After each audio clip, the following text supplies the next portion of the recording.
Zure hitza entzutera eta ogia hartzera, zure etxeko mahaiera elkarrekin bildu gera.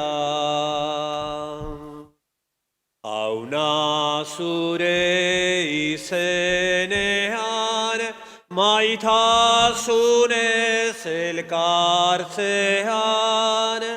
zu zaitugu gure artean, zugan beti bat gaitean. Aitaren eta Semearen eta Espiritu Santuaren izenean, Amen. Jauna zuekin, Eta zure espirituarekin.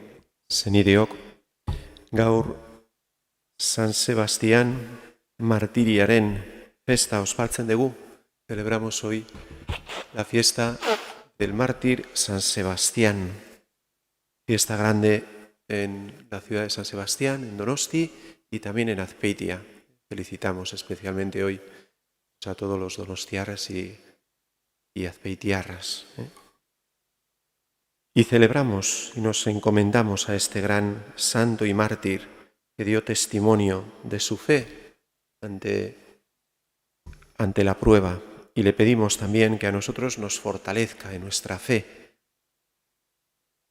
Apaltasunez jo dezagun jangoikoarengana eta eskadi ezaiogun barkamena. Yo confieso ante Dios Todopoderoso y ante vosotros, hermanos, que he pecado mucho de pensamiento, palabra, obra y omisión. Por mi culpa, por mi gran culpa. Por eso ruego a Santa María, siempre Virgen, a los ángeles y a los santos, y a vosotros, hermanos, que intercedáis por mí ante Dios nuestro Señor. Dios Todopoderoso tenga misericordia de nosotros, perdone nuestros pecados y nos lleve a la vida eterna. Amen. Erruki jauna, Erruki jauna, Cristo erruki, Kristo erruki, erruki jauna, erruki jauna. egin dezagun otoitz. Emaguzu jauna indar espiritua. Sebastián martiri santuaren etzemplu ospetsuari jarraituz, zure nahia egiten jakin dezagun eta ez gizakiena. Zure seme Jesukristo gure jaunaren bitartez, zurekin eta Espiritu Santuarekin batean, jainko eta errege bizi baida gizaldi eta gizaldietan. Amen.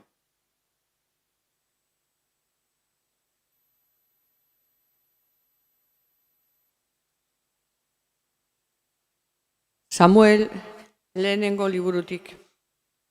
Egun haietan, Davidek Golia filistarrei hil eta gudutik zetozelarik, Israelgo hiri guztietatik bidera atera zitzaizkion emakumeak.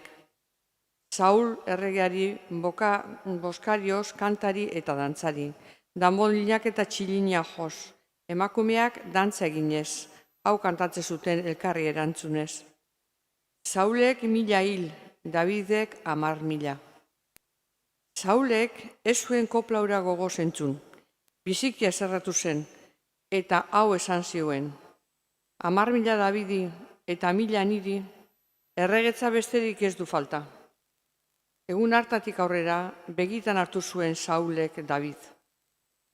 Saulek David hiltzeko asmoa agertu zion bere seme Jonatani, eta zerbitzari guztiei. Saulen seme Jonatanek ordea oso maitea zuen David, eta asmo horren berri eman zion Davidi esanez. Gure aita Saul, zu hiltzeko asmotan dabil, ibili erne bihar goizean, gorde zaitez toki eskuturen batean. Ni aitaren ondoan jarriko naiz, zu egongo zaren landan. Zutaz mintzatuko natzaio aitari, eta zer dioruen ikusi ostean aditzera emango dizut. Joanatek beraz, Daviden alde hitz egin zion bere aita Sauli, esanez, errege jauna, ez zenioke gaitzik egin behar zeure zerbitzari Davidi, Berak ere ez bai dizu gaitzik egin, zerbitzu handia bai egin dizkizu. Bere bizi arriskuan jarri zuen Goliat Filisterra hil zuenean. Horrela, garaipen handia eman zion jaunak Israel osoari.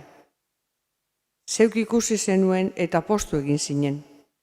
Zergaitik eman behar duzu gaiztakeri hori odol errugabea isuriz David arrazoirik gabe hilez? Saulek Jonaten hitzak entzun eta zin egin zuen. Hala Jainkoa, ez da hilko. Dei egin zion orduan Jonatanek Davidi eta honen guztiaren berri eman zion.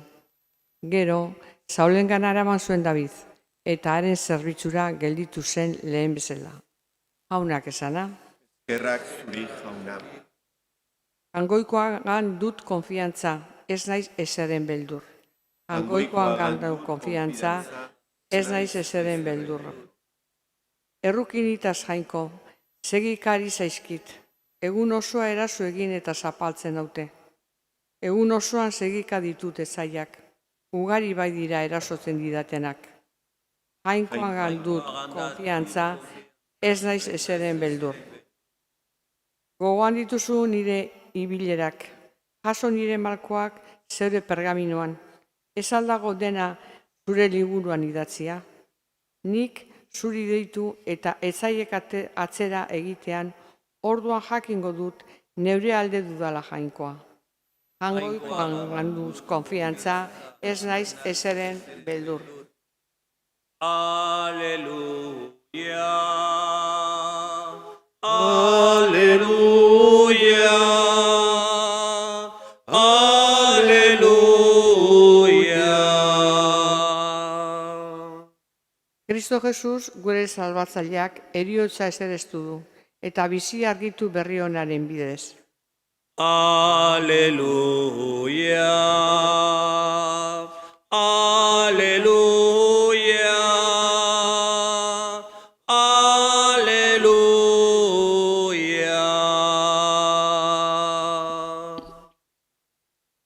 Jauna zuekin, Eta zure espirituarekin, Jesukristoren evangelioa San Marcosen liburutik. aintza zuri jauna.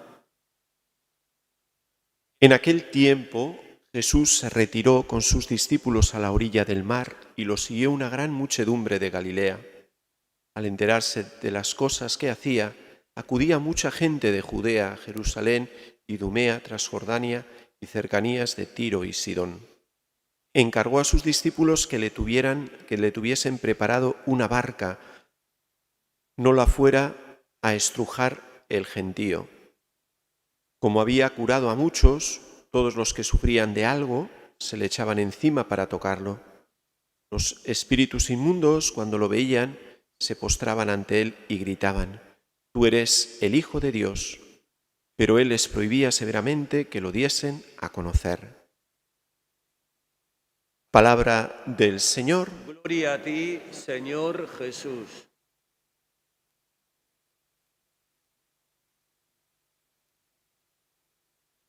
Estos días estamos viendo cómo Jesucristo comienza su vida pública y todas las cosas que va realizando, ¿no? Además de predicar el Evangelio, va haciendo milagros, expulsando demonios, y eso hace que mucha gente se vaya enterando. Y hoy vemos pues como Jesucristo, ¿no? Allá donde va, la gente se le agolpa, ¿no? Es increíble, ¿no? Los detalles que da, muy curiosos, ¿no? Vamos a imaginarnos, ¿no?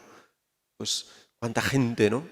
Se le acercaba, ¿no? Cada vez que iba a un sitio, aunque él muchas veces intentaba pues ir a lugares poco transitados o apartarse, ¿no? Como dice hoy, ¿no? Se retiró con sus discípulos, pero aún y todo la gente le seguía, ¿no? Y venían de todos los lugares, ¿no? Porque su fama ya había corrido por todos los lados, ¿no? Y la gente pues venía también pidiendo curación, porque eran gente enferma, gente necesitada, ¿no? Gente que necesitaba liberarse del demonio y por tanto venían de todos los lados, ¿no?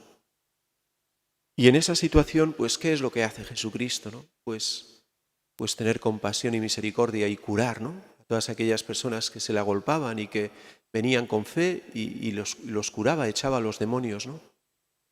Pero también ocurre algo muy curioso, ¿no? El Evangelio nos narra que cuando echaba a los demonios de la gente, ¿no?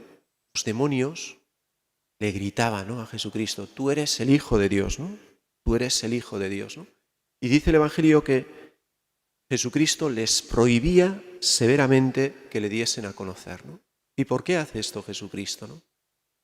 ¿Por qué hace Jesucristo esto? Pues porque ciertamente Él es el Hijo de Dios y Él ha venido a este mundo a revelarnos a Dios. Él es el mismo Dios que se ha hecho hombre y ciertamente Él, pues esa revelación la va a ir haciendo poco a poco y lo que quiere, y a esto ha venido al mundo, ¿no? A que los hombres le conozcamos a Dios, es decir, que le reconozcamos a Él, hecho hombre, al Dios, al Hijo de Dios, ¿no? Esto es lo que Dios quiere, ¿no? Que reconozcamos en Jesucristo al Hijo de Dios, a Dios hecho carne, ¿no? Pero ciertamente Jesucristo sabe que esto tiene que ir haciéndolo poco a poco y que la gente tiene que ir comprendiéndolo poco a poco. Porque fijaros que la gente que se le agolpaba y que muchos venían, ¿no? Pues solamente vendrían, como muchas veces nos pasa a nosotros, pues buscando la curación, ¿no? La curación física o algún problema que tenían y querían solucionarlo, ¿no? Pero eso tiene el peligro, ¿no? De acudir a Dios solamente cuando tenemos necesidad y pensar que Dios que Dios viene, que es alguien que solamente viene, necesitamos en nuestra vida para que nos solucione los problemas, ¿no? Y ciertamente Dios no es pues aquel que viene a solucionarnos los problemas, ¿no? Dios es aquel que viene a salvarnos, aquel que viene a dar sentido a nuestra vida, aquel que viene a llenar plenamente nuestra vida, aquel que es el amor que nuestros corazones necesitan. Y por tanto, la fe no es acudir a Dios en medio de nuestra necesidad y de nuestra pobreza y pedirle a Dios lo que necesitamos y luego cuando lo hemos conseguido marcharnos y seguir haciendo nuestra vida. Eso no es fe, ¿no? Bueno, pues es una fe muy pobre, ¿no? Una fe muy egoísta. La fe es creer en Jesucristo, que es el Hijo de Dios, aquel que nos ama, que nos ha creado, que nos lo ha dado todo, que nos ha salvado, ¿no? Y esto es lo que nosotros estamos llamados a creer, ¿no? Y ciertamente Jesucristo eso lo va haciendo poco a poco.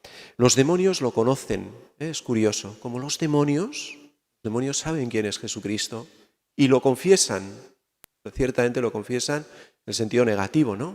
Tú eres el Hijo de Dios, era para dificultarle, ¿no? Su misión. Y por eso el Señor les dice, callaos, ¿no? Porque si no la gente se hubiese alborotado más, ¿no? Con esas cosas que la gente en ese momento no entendía, ¿no? Entonces los demonios le reconocen. Pero Jesucristo, lo importante y lo que quiere es que nosotros, los hombres, le reconozcamos como nuestro Dios y Señor, como el que da sentido a nuestra vida, ¿no? Y a eso estamos llamados en esta vida, a conocer a Dios, a amarlo y a profesarlo y a alabarle, ¿no? Alabarle a Jesucristo como nuestro Señor, como nuestro Salvador. Vamos a pedirle al Señor, ¿no? Que vayamos conociendo cada día más y amándole cada día más.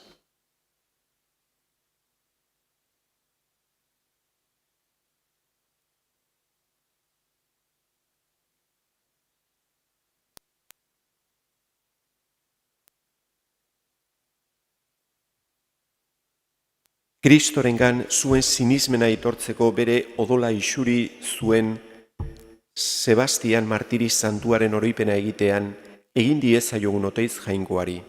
Kristau elkarte osoak bete dezala leialetak hementzu Jesusek utzi zion misioa, baita nahi lukeen erantzunik ikusten ez duenean ere, eska diezaiogun jaunari, entzun arren jauna, beren erlijioangandik, kultura naiz arrazagatik, eskubideak errespetatzeko eskatzeagatik, pertsegituak eta zigortua diren pertsona eta herrientzat izan dezagula kristauok zenide bihotza eska diezaiogun jaunari, entzun arren jauna, behartzuak, baztertuak eta laguntzari gabeko gaixoak maiteki hartu eta arreta zaintzen dituztenak suma dezatela espirituaren laguntza eta zenideon elkartasuna eska diezaiogun jaunari, entzun arren jauna, Kristorekin bat egina egoteagatik odola ere isuri duena da martiria.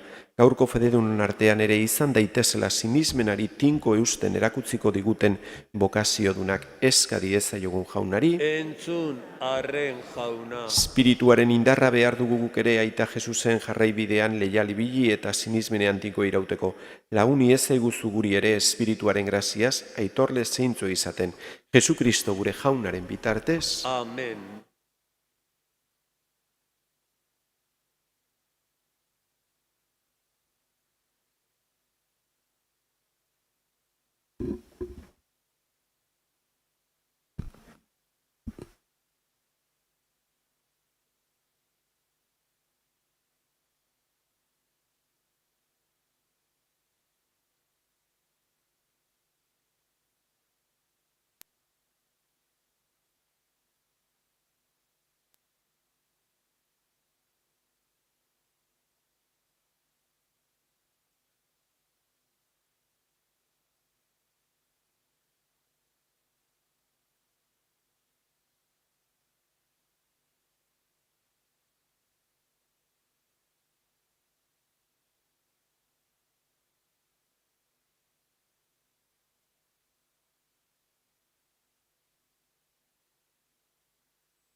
Bedinkatua zu jauna, zerulurren jangoikoa, zure eskuzabaletik hartu dugu orain ekar dizugun ogi hau, lurraren indarrak eta Israelana sortua, txegingo zegu biziaren ogi.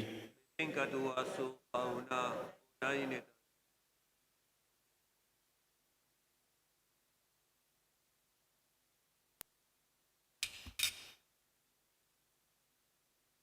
Bedinkatua zu jauna, zerulurren jangoikoa, zure eskuzabaletik hartu dugu orain ekar dizugun ardo hau matzondoaren indarrak eta Israelana sortua, txegingo zegu betiko zorionaren edari.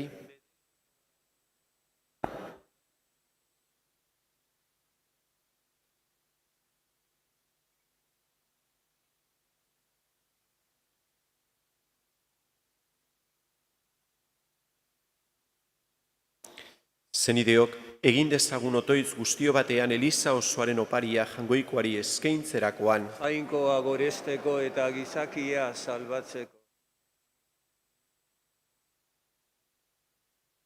santifica con la eficacia de tu bendición, Señor, estos dones que por tu gracia han de encender en nosotros aquel fuego de tu amor que dio fuerza a San Sebastián para vencer todos los tormentos corporales. Por Jesucristo nuestro Señor. Amen. Jauna zuekin, Eta zure espirituarekin, gora bihotzak, jaunagan dauzkagu, eskerrak jangoiko gure jaunari, egoki da eta zuzen. en verdad es justo y necesario, es nuestro deber y salvación darte gracias siempre y en todo lugar, Señor Padre Santo, Dios Todopoderoso y Eterno, porque la sangre del glorioso mártir San Sebastián, derramada como la de Cristo para confesar tu nombre, manifiesta las maravillas de tu poder, pues en su martirio, Señor, has sacado fuerza de lo débil, haciendo de la fragilidad tu propio testimonio. Por Cristo, Señor nuestro. Por eso, con las virtudes del cielo, te aclamamos continuamente en la tierra, alabando tu gloria sin cesar. Sanctus, Sanctus, Sanctus, diren guztien jainko jauna. Osana, Osana, Osana zerugo hienetan. Zeru lurrak beterik dauzka zure dizdirak. Osana, Osana, Osana zerugo hienetan. Bedeinkatua jaunaren izenean datorrena. Osana, Osana, Osana zerugo hienetan.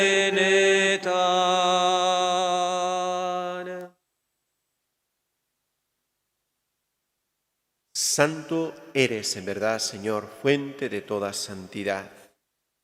Por eso te pedimos que santifiques estos dones con la efusión de tu Espíritu, de manera que se conviertan para nosotros en el cuerpo y la sangre de Jesucristo nuestro Señor, el cual, cuando iba a ser entregado a su pasión voluntariamente aceptada, como pan, dándote gracias, lo partió y lo dio a sus discípulos, diciendo: Tomad y comed todos de él, porque esto es mi cuerpo, que será entregado por vosotros.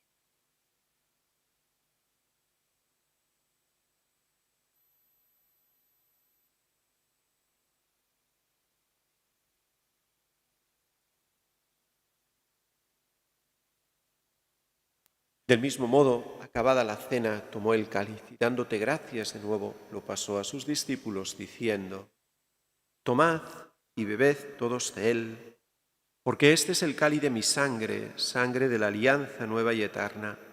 Será derramada por vosotros y por muchos para el perdón de los pecados. Haced esto en conmemoración mía.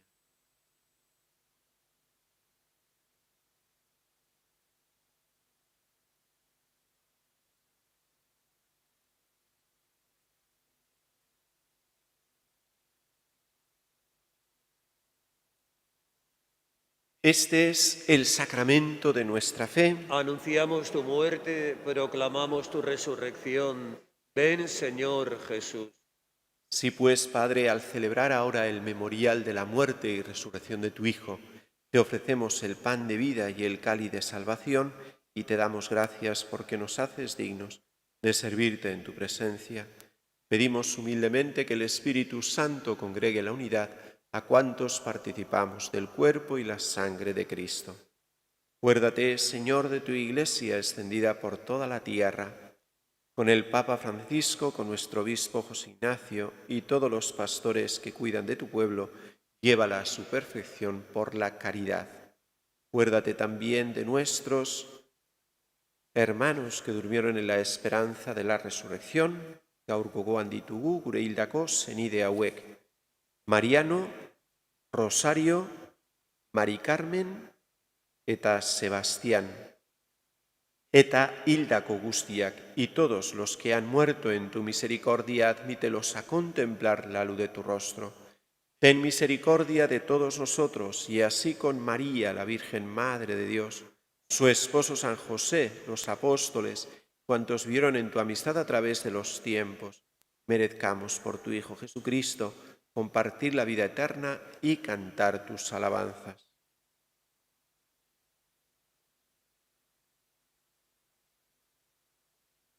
Honen bitartez, honekin eta honengan, zuri jangoikoa ital guztidun horri Espiritu Santuarekin batean, ospe eta aintza guztia, gizaldi eta gizaldi guztietan. Amen. Salbatzaileak agindu eta erakutziari jarraituz, beldur gabe esan dezagun: Gure aita zeruetan zerana, santu izan bedi zure izena, etor bedi zure erreinua, egin bedi zure nahia zeruan bezala lurrean ere. Emaiguzu gaur egun honetako ogia, barkatu gure zorrak, guk ere gure zordunei barkatzen diegun eskero. Ez gaitzatzu ziten taldian erortzen, baina atera gaitzazu gaitzetik. Atera gaitzazu, Jauna, gaitz guztietatik emaiguzu pakea gure egunotan, zure errukiari esker, pekatutik garbi bizi gaitezen eta estualdietan sendo, betiko zorionaren itxaropenean Jesukristo gure salbatzailea, noiz etorriko den zai gaudela. Zurea duzu erregetza, zureak ospe eta indarra, orain eta beti. Jesukristo gure Jauna, zuk esana da apostoluei pakea usten dizuet nere pakea ematen. Begira zure Elizaren sinismenari eta ez gure pekatuei, eta zure gogoa den bezala emaiozu Elizari bakea eman batasuna. Errege bizi baitzera gizaldi eta gizaldietan. Amen. Jaunaren pakea beti zuekin. Eta zure espirituarekin. Jangoikoaren bildotza, zukentzen dezu munduko pekatua, erruki Jauna. Jangoikoaren bildotzea, zukentzen duzu munduko pekatua, erruki Jauna. Jaungoikoaren bildotzea, zuk entzen duzu munduko pekatua, emaiguzu pakea.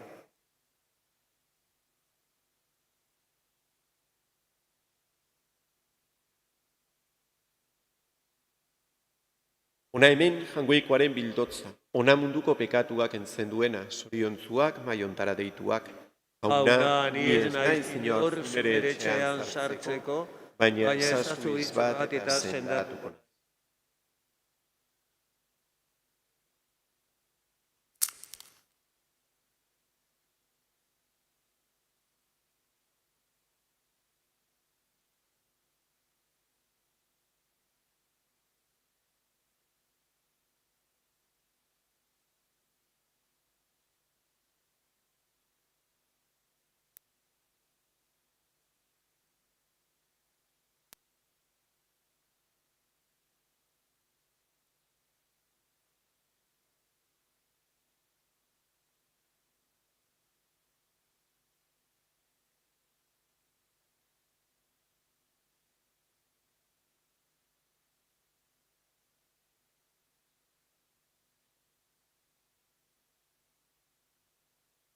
Oi gauza harrigarri,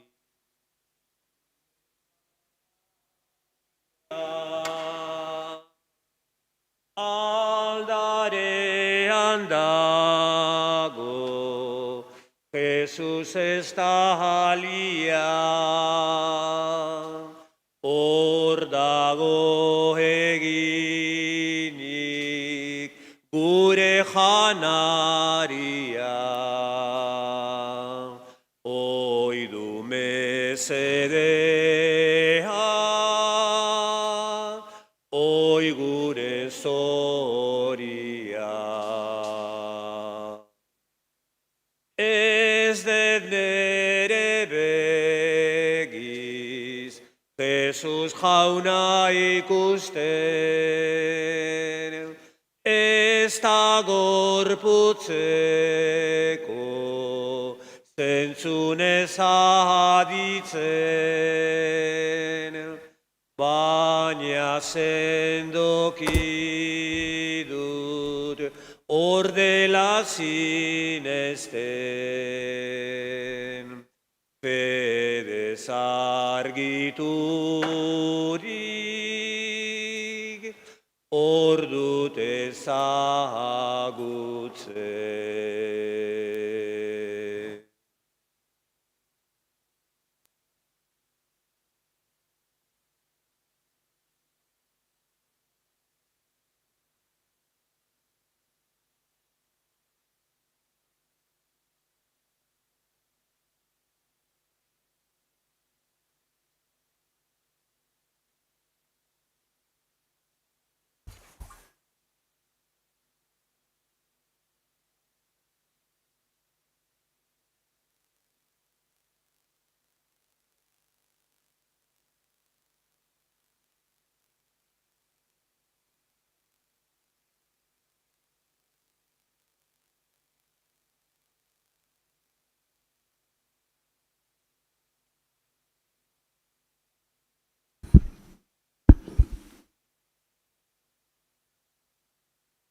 Egin dezagun otoitz.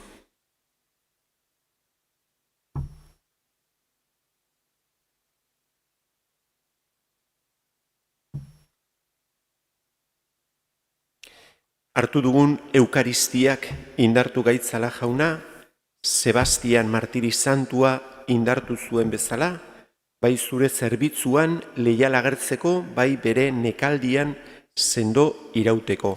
Jesukristo gure jaunaren bitartez. Amen.